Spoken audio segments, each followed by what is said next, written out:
కేంద్ర ప్రభుత్వము eighth pay కమిషన్ని ఏర్పాటు చేసింది. సో 8వ వేతన కమిషన్ ఇది. సో ఎయిత్ పే కమిషన్ అండి, ఓకేనా.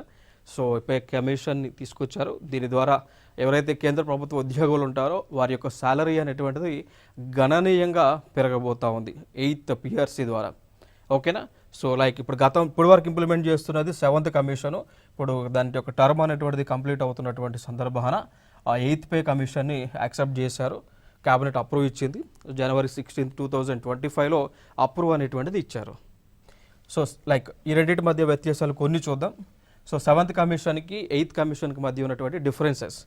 కాన్స్టిట్యూషన్ డేట్ ఏమో February 28, 2014 7th పే అంటే 2014లో పెట్టుకున్నారు. 2020 జనవరి 16, 2025లో 8th కమిషన్, ఓకేనా. సో ఇంప్లిమెంటేషన్ డేట్ వచ్చేసి January 1, 2016 నుంచి implementation date.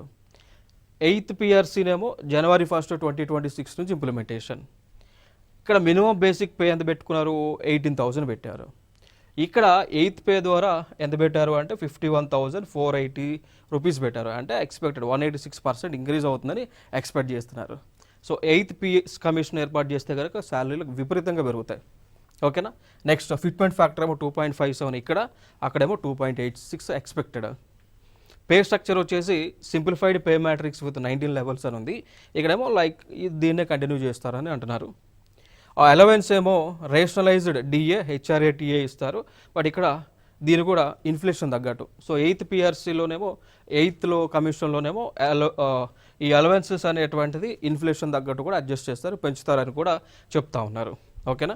And pension minimum వచ్చేసి 9,000 చెప్తున్నారు.